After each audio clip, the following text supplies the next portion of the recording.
Bem-vindos! Hoje, nossa análise vai fundo numa filosofia de otimização em Laravel que está entregando resultados, assim, impressionantes. A gente está falando de ganhos de performance que, à primeira vista, parecem impossíveis sem ter que reescrever tudo do zero. Vamos investigar o princípio por trás disso e entender por que essa abordagem se tornou uma estratégia tão importante para escalar aplicações em produção. E olha só, tudo começa com este número, uma redução de 82% na largura de banda de uma API. Isso não é uma melhoria qualquer, sabe? É uma verdadeira transformação. E foi essa anomalia que nos fez mergulhar de cabeça para entender o que diabo está por trás de um resultado tão expressivo. E aqui está a pergunta que guia toda a nossa investigação. Como é que se consegue uma otimização desse calibre de uma forma não invasiva, mantendo a integridade e os contratos da sua aplicação tipo 100% intactos? A resposta não é um truque, mas sim um princípio fundamental. A resposta para essa pergunta mora numa filosofia muito poderosa, uma regra de ouro que é basicamente o alicerce de toda a estratégia que a gente vai dissecar agora. Conforme a gente foi analisando a implementação, descobrimos que o segredo não é uma ferramenta mágica, mas um compromisso rigoroso com uma ideia. Uma ideia que protege o ativo mais valioso de qualquer dev, aquele código que já está lá funcionando direitinho. E está aqui, a regra de ouro. A otimização acontece numa camada do lado de fora, tratando a resposta da sua API como se fosse uma caixa preta imutável. Ela não mexe no seu JSON, não altera um atributo sequer. Isso garante total retrocompatibilidade. É uma otimização que adiciona valor sem introduzir risco. Então, um ponto crucial é o seguinte: ser não invasivo significa atuar nas bordas. É comprimir os dados para a viagem, enriquecer a resposta com headers de segurança e performance e gerenciar o cache de um jeito inteligente. A sua aplicação continua a gerar exatamente a mesma resposta. O que muda é como essa resposta é empacotada e entregue para o cliente.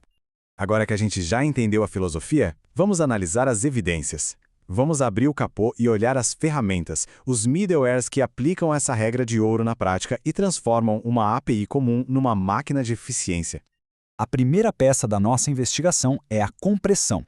Basicamente, esse middleware intercepta a resposta JSON da sua API e comprime ela usando algoritmos modernos, como o Brotli, que hoje é o padrão da indústria. Só depois de comprimir é que ele envia pela rede. E o cliente, seja um navegador ou um app, descompacta tudo de forma transparente, sem ninguém perceber. Agora, o que é muito legal aqui é a prova visível. Dá uma olhada nos headers.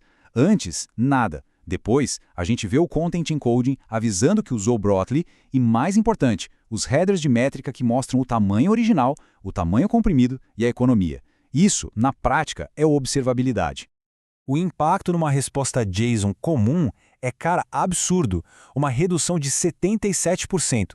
Para quem usa aplicativo em redes móveis instáveis ou para quem tem plano de dados contado, essa diferença é da água para o vinho.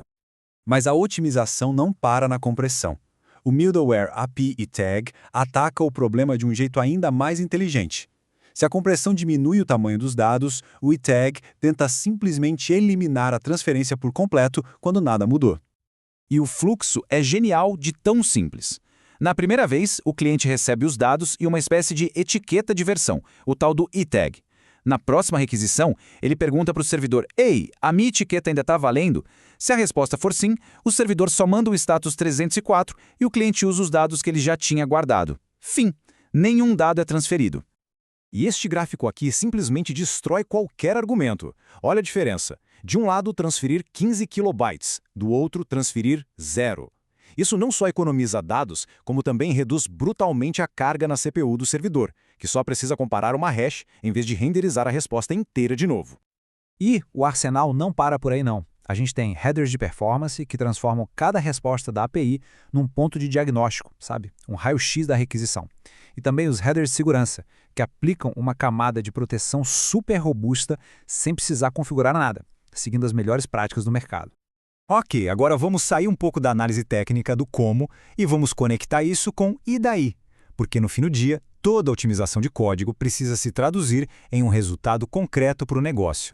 Começando pelo mais direto, economia de dinheiro. Para uma API com um tráfego considerável, essa redução de 80% em largura de banda se traduz em mais de $4.000 por ano em economia direta com o provedor de nuvem. É um número que, por si só, já justifica a implementação. Em seguida, uma redução de quase 50% na carga da CPU do servidor. Na prática, isso significa duas coisas. Ou você opera com uma infraestrutura menor e mais barata, ou você aguenta o dobro do tráfego com os mesmos recursos. É uma questão de eficiência e de escala. E este aqui, para mim, é o dado mais revelador. Uma redução de 97% nas queries de banco de dados. Como? Simples, usando os headers de performance para identificar um problema de N+1 que estava invisível. A observabilidade não é luxo, é a ferramenta de diagnóstico mais poderosa que existe. Agora, vamos ampliar um pouco a nossa visão. Essa solução para APIs não surgiu do nada. Ela faz parte de uma transformação bem maior, de um pacote que evoluiu para se tornar uma solução de performance completa, do front-end ao back-end. Esse comparativo mostra os dois domínios muito bem. De um lado, a otimização de HTML, focada em métricas de renderização para o navegador. Do outro, a otimização de API, focada na eficiência da transferência de dados. O pacote agora abraça os dois lados, porque ele entende que performance hoje em dia é uma responsabilidade full stack. Bom, chegamos na conclusão da nossa análise. A gente viu a filosofia, as ferramentas e o impacto.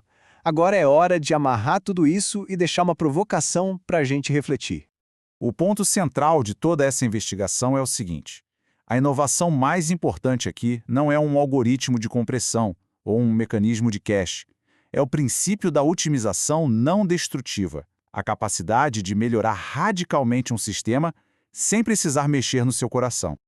Resumindo então o que a gente viu, que ganhos gigantes de performance não exigem refatorações gigantescas, que proteger a lógica de negócio é a prioridade, que não dá para otimizar aquilo que a gente não consegue medir e que a performance é uma jornada que vai do servidor até o cliente.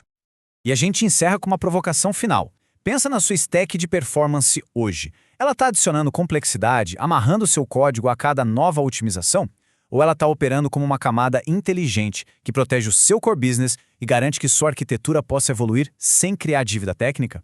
A resposta para essa pergunta não é só sobre performance, é sobre a sustentabilidade e o futuro da sua aplicação.